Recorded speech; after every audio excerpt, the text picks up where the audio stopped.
بارگاہ رسالت مآب صلی اللہ علیہ وسلم میں درود پاک کا ہدیہ پیش کریں۔ اللہم صلی علی سیدنا و مولانا محمد معدن الجود والکرم وآلہ واصحابہ الکرام وابنہ الکریم وبارک وسلم صلاة دائمة سرمدا ابدا۔ عزیزان گرامی وقار، حاضرین جمعہ، وقت یہاں پر زیادہ ہو چکا ہے، میں مختصراً آپ کے سامنے کچھ باتیں عرض کرنا چاہتا ہوں۔ اللہ رب العزت نے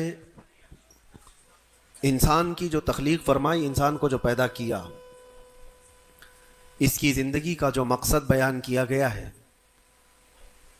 قرآن پاک میں اللہ تعالیٰ نے فرمایا وَمَا خَلَقْتُ الْجِنَّ وَالْإِنسَ إِلَّا لِيَعْبُدُونَ، جنات اور انسانوں کو میں نے صرف اپنی عبادت کے لیے پیدا کیا ہے۔ جس چیز کو جس مقصد کے لیے بنایا گیا ہے، اسی مقصد پہ اس کو عمل کرتے رہنا چاہیے۔ جہاں وہ چیز اپنے مقصد پر عمل چھوڑ دیتی ہے تو پھر وہ کباڑ کے قابل ہو جاتی ہے۔ کوئی مشین اگر گھر پر لائے ہوں، مسالہ پیسنے کی مشین، مکسر، اگر وہ اپنا کام نہیں کر رہی ہے تو پھر وہ مشین گھر میں رکھنے کے قابل نہیں ہوتی۔ واشنگ مشین کپڑے دھونے کے لیے استعمال کی جاتی ہے، اور اگر وہ کپڑے دھونا ہی چھوڑ دے تو اپنا مقصد چھوڑ چکی ہے، اب اس کی جگہ بھنگار میں یا کباڑ خانے میں ہی ہوتی ہے۔ انسان جب اپنی زندگی کا مقصد بھول جاتا ہے تو پھر اس کی بھی دنیا میں رہنے کا کیا حاصل ہے؟ اللہ تعالیٰ نے جس مقصد کے لیے اس کو بنایا تھا، اب یہ مشین اس مقصد پہ نہیں چل رہی ہے تو پھر اس کے لیے جہنم کا ایندھن تیار ہے، جہاں پر اس کو ہمیشہ کے لیے بیچ دیا جاتا ہے۔ عزیزان گرامی وقار، میں ایک بات آپ سے یہ عرض کرنا چاہوں گا۔ اللہ کے نبی صلی اللہ تعالیٰ علیہ وسلم نے اسی لیے بار بار ہمیں تنبیہ فرمائی کہ جو چیز ہمیں ہمارے مقصد سے پھیرتی ہے وہ کون سی چیز ہے، کس لیے انسان غافل ہوتا ہے اور کیوں بھٹک جاتا ہے، کون سی چیز ہے؟ تو نبی پاک صلی اللہ علیہ وسلم فرماتے ہیں، میں میرے بعد اپنی امت سے اس بات کا اندیشہ نہیں رکھتا کہ یہ کافر ہو جائے گی، مشرک ہو جائے گی۔ حضور فرماتے ہیں مجھے اس کا ڈر نہیں ہے کہ میری امت مشرک ہو جائے گی، کافر ہو جائے گی، لیکن اندیشہ اس بات کا ہے، ڈر اس بات کا ہے کہ تم پر دنیا پھیلا دی جائے گی اور تم دنیا سمیٹتے سمیٹتے اللہ رسول کو بھول جاؤ گے۔ آج یہ پوزیشن پر جو مسلمان آیا ہوا ہے، امت مصطفیٰ کی یہی حالت ہے کہ دنیا اس قدر حاوی ہے کہ وہ اپنے آرام اور سکون کو چھوڑنا نہیں چاہتا۔ جو کمفرٹ زون میں جینے کا عادی ہو گیا ہے، اسے آج مشکلات کا سامنا کرنے کی ہمت نہیں ہے۔ آج میں محسوس کرتا ہوں میرے عزیزوں، جب رسول پاک صلی اللہ تعالیٰ علیہ وسلم کی عزت کی بات پر، قرآن پر، اسلام پر، دین پر اور اللہ کی ذات پر حملے ہوں تو لوگ آئیں کائیں کرتے رہتے ہیں، ابھی اپنے دائیں بائیں دیکھتے رہتے ہیں کہ میری سیفٹی کتنی ہے، میری سیکیورٹی کتنی ہے۔ چھوٹے سے لے کر بڑا آدمی ہر ایک یہ سوچتا ہے کہ خواہ مخواہ اس مسل میں اپنا سر کیوں رکھنا، کیوں اپنی جان کو جوخم میں ڈالنا ہے، میرے بھی بیوی بچے ہیں اور سب مشکل میں پڑ جائیں گے۔ یہی دنیا میں کمفرٹ زون میں جینے کی خواہش اس کو بزدل بنا دیتی ہے اور اپنے راستے سے اسے ہٹا دیتی ہے۔ کبھی کبھار یہ بھی تو سوچا ہوتا کہ بیوی بچے اور گھر بار اور جائیداد اور بزنس صرف ہمارے نہیں، صحابہ کے بھی تھے، جو رسول پاک صلی اللہ تعالیٰ علیہ وسلم کے سچے غلام ہیں، ان کی بھی جائیدادیں تھیں، ان کے بھی مال و اولاد تھے، ان کی بھی بیوی بچے، لیکن کبھی عظمت مصطفیٰ اور دامن مصطفیٰ کے بیچ دنیا کی کسی چیز کو انہوں نے کبھی آنے نہیں دیا ہے۔ ہم ساری چیزوں کو پہلے مقدم رکھتے ہیں کہ کیا ہوگا۔ میرے عزیزوں، ایک صحابی رسول کی بات اگر عرض کروں، ابو دہدہ، ایسے مالدار صحابی تھے جن کا باغیچہ پورے مدینے میں سب سے قیمتی باغیچہ تھا، سب سے قیمتی باغیچہ تھا، اور ان کے باغیچے کی کھجوریں سب سے مہنگی کھجوریں۔ ابو دہدہ کی باغیچے کی شہرت تھی مدینے میں، مسجد نبوی میں بیٹھے ہوئے تھے۔ حضور پاک صلی اللہ تعالیٰ علیہ وسلم کے پاس ایک مسئلہ آیا تھا، ایک یہودی کا اور ایک مسلمان کا، ایک دوسرے صحابی کا۔ اس یہودی کے اور مسلمان صحابی کے درمیان جو مسئلہ وہ تھا ایک درخت کو لے کر کے، کھجور کی درخت وہ یہودی کے آنگن میں تھا جس کی کھجوریں اس صحابی کے گھر پہ گر جاتی تھی۔ انہوں نے خریدنے کے لیے کہا، وہ دینے کو راضی نہیں تھا۔ یا اس طرح کا ایک مسئلہ اور بھی ہے، اللہ کے نبی صلی اللہ تعالیٰ علیہ وسلم نے رغبت دلائی، کوئی ہے جو یہ ایک درخت خرید کر کے میرے اس صحابی کو دے دے، اسے میں جنت کا باغیچہ دوں گا۔ تو اس وقت ابو دہدہ کھڑے ہوئے، کہا یا رسول اللہ صلی اللہ تعالیٰ علیہ وسلم، میں سودا کروں گا اس یہودی سے۔ ایک ہی درخت تھا اس کے آنگن میں، اس سے کہا کہ کتنے میں تو یہ درخت بیچے گا؟ میرے نبی کی بات ہے، حضور کا فرمان ہے، میں خریدوں گا۔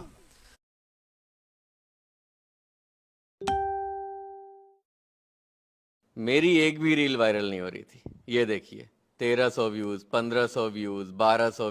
میں خریدوں گا۔ اس نے کہا میں بیچنا نہیں چاہتا اس کی قیمت، کیونکہ اسے پتا تھا ان کی کمزوری ہے۔ ابو دہدہ نے کہا کیا تجھے پتا ہے مدینے، اوالی مدینے میں ابو دہدہ کا باغیچہ؟ کہا اس کو کون نہیں سنا ہے، مدینے کا ہر بچہ جانتا ابو دہدہ کے باغیچے کی شہرت۔ کہا اگر میں وہ باغیچہ اس درخت کے بدلے دے دوں تو کیا تو یہ درخت مجھے دے گا؟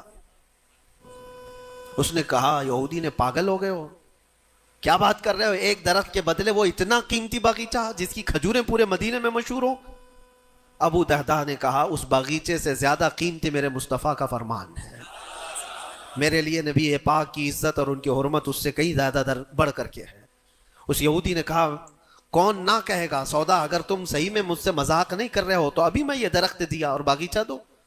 ابو دہدہ نے کہا تو نے ابھی دیا، میں نے بھی یہیں سے دے دیا، باغیچہ بیچ دیا اور ساری چیزیں یہیں پر طے کر کے اپنے باغیچے پر آتے ہیں، باہر دروازے پر کھڑے ہیں باغیچے کے پھاٹک پر، ان کی بیوی ان کی بچے، گھر اندر بنا ہوا ہے باغیچے کے اندر جو ٹھنڈی حاصل کرنے کے لیے خوش نما، باغیچے کے اندر خوش نما محل بنا ہوا ہے۔ دروازے کے باہر سے ابو دہدہ پکارتے ہیں یا ام دہدہ، اپنی بیوی کو باہر آ جاؤ، باہر آ جاؤ اپنے بچوں کو لے کر۔ بیوی نے کہا اتنی جلدی کیوں اس طرح سے بلا رہے ہو، کیا بات ہے، کیوں چیخ رہے ہو؟ ابو دہدہ نے کہا یہ باغیچہ بک گیا ہے، اب ہمارا نہیں ہے، باہر آ جاؤ۔ عورتیں کبھی کسی چیز کو دینے دیتی ہیں، گھر کی کوئی چیز بک جائے عورت راضی ہو جائے، لیکن وہ عورت عام عورت نہیں، رسول اللہ کی صحابیہ تھی۔ کہا اچھا ابو دہدہ یہ باغیچہ بک گیا ہے، میرا تم پر یقین ہے کہ بہت اچھا سودا کیا ہوگا، کیونکہ مدینے میں اس جیسا باغیچہ تو نہیں ہے۔ ابو دہدہ نے کہا تو سچ سمجھتی ہے، میں نے بہت اچھا سودا کیا ہے۔ باہر آئی، یہ اندر نہیں گئے، اپنے بچے اور اپنی عورت کو لے کر باہر نکلے۔ ابو دہدہ سے پوچھتی ہے خاتون نے کتنے میں سودا کیا ہے، کتنے میں سودا کیا ہے؟ کہا بس وہ ایک درخت کے بدلے جو یہودی کے آنگن میں ہے، میں نے یہ باغیچہ پورا اس کو دے دیا۔ عورت نے کہا ہاں ایسے کیسے، اتنا بڑا باغیچہ ایک درخت کے بدلے میں؟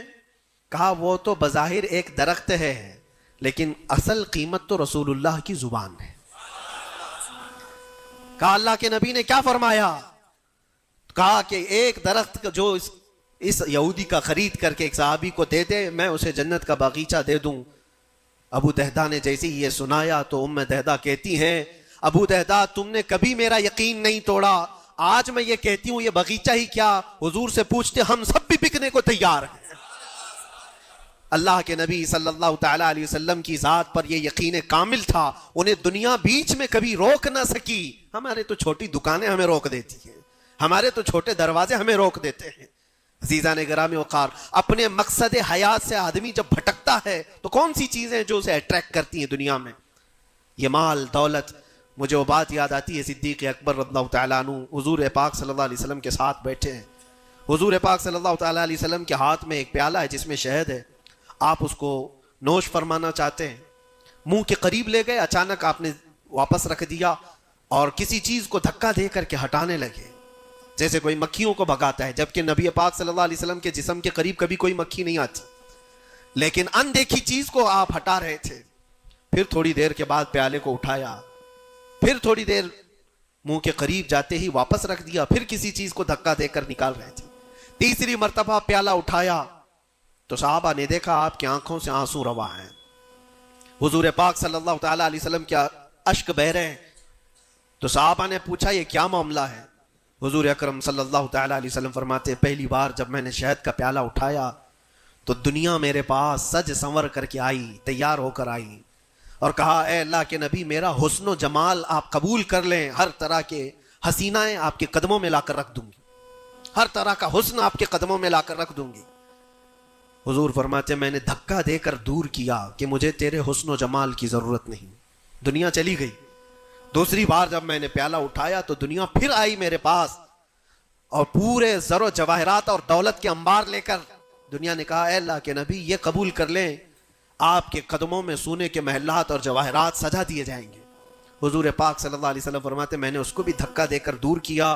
نہ تیرے حسن و جمال کی طرف میں رغبت کروں گا, نہ تیرے دولت و مال کی طرف, مجھے اس کی بھی حاجت نہیں. تیسری بار بہت امپورٹنٹ چیز میں عرض کر رہا ہوں, جو کہنا چاہتا ہوں توجہ سے سنیں. حضور پاک فرماتے ہیں تیسری بار دنیا میرے پاس آئی اور کہا اے اللہ کے نبی آپ نے میرے حسن و جمال کو بھی نہیں قبول کیا, دولت و مال کو بھی نہیں قبول کیا, مجھے دھکا دے کر دور کیا, لیکن ایک بات ہے آپ کے بعد آپ کی امت ایسا نہیں کر سکے گی. وہ دولت و مال اور حسن و جمال کی طرف بھاگے گی اور آپ کو چھوڑ دے گی. حضور فرماتے ہیں جب میں نے یہ بات سنی تو میرے آنسو نکل آئے. کیا میری امت مجھے چھوڑ کر اس طرح دور ہو جائے گی؟ دل پر ہاتھ رکھ کر کے سوچو ہے مسلمانوں, کیا آج وہ پوزیشن نہیں ہے؟ ہم ان دو چیزوں کے چکر میں اپنے نبی پاک صلی اللہ علیہ وسلم سے کتنی دور بھاگے جا رہے ہیں. تم نے کبھی راتوں کو تصور کر کے دیکھا کہ کتنی راتیں ایسی آئی کہ میں نے اپنے مصطفیٰ کو یاد کیا ہے, تنہائی میں اپنے حبیب کو یاد کیا ہے. اس رسول کا حال تو یہ تھا, ماں عائشہ صدیقہ فرماتی ایک رات ایسی نہیں گئی جس میں رسول پاک صلی اللہ علیہ وسلم اپنی امت کے لیے دعا نہ کرتے ہوں. رات کو کھڑے ہوتے تھے تو پنڈلیوں میں سوجن آ جاتی تھی, پیر سوج جاتے تھے اور کثرت سے روتے تھے اپنی امت کے لیے اللہ کی بارگاہ میں کہ مولا میری امت بھولی بھالی ہے, اس کی بخشش میرے حوالے کر دے. رب حب لی امتی, جو نہ بھولا ہم غریبوں کو رضا. اور آج امت کا حال یہ ہے کہ سال میں ایک بار میلاد کر کے ہم یہ سمجھتے ہیں حق ادا کر لیا. ہر دن ہر رات جو نبی پاک ہمیں یاد کرتے تھے تو ہم نے آج وہ کیا کر دیا ہے؟ یہی دو چیزیں ہیں جو انسان کو اپنے مقصد حیات سے ہٹاتی ہیں, اپنے راستے سے ہٹاتی ہیں. دولت اور شباب, یہ حسن و جمال. ہر نوجوان کو دیکھو ان دو چیزوں کے پیچھے بھاگ رہا ہے. اسے یہ دو چیزوں کی خواہش ہے, مال جمع کرنا ہے اور خوبصورت عورت کو لانا ہے. اور ان دو چیزوں نے دنیا میں اس کو ایسا غافل کر رکھا ہے, اسے سوچنے کا موقع ہی نہیں ہے. جب اس کے سامنے کہا جائے تیرے نبی پاک کی عزت کی بات آئی ہے, کہا وہ دیکھ لیں گے, مولانا لوگ تو ہے نا, علماء اکرام اپنا کام کریں گے. کل قیامت کے دن کیا منہ لے کر کے حضور کی بارگاہ میں کھڑے ہوگے؟ کس منہ سے حضور کی بارگاہ میں کھڑے ہوگے کہ میری سفارش فرما دیں اللہ کے نبی؟ کس منہ سے حضور کی بارگاہ میں آئیں گے کہ اللہ کے نبی میری شفاعت کر دے؟ کیا اس بات کا احساس نہیں ستاتا کہ اللہ کے نبی اگر مجھے پوچھیں تو اسی جگہ سے آتا ہے جہاں روز مجھے گالیاں دی جاتی تھی اور تو سن کر کے کباب کھایا کرتا تھا, تو روزانہ اپنی مستیوں میں مست تھا. اٹھو وہ گر نہ حشر نہ ہوگا پھر کبھی, دوڑو کہ زمانہ چال اپنی چل گیا. آج تمہیں میں جگانے آیا ہوں اور بیدار کرنے آیا ہوں. زندگی کا مقصد یہ تھا کہ اللہ اور اس کے رسول کو راضی کروں, نہ یہ کہ تم دنیا کو راضی کرنے کے چکر میں اپنے اللہ اور اس کے رسول کو بھول گئے.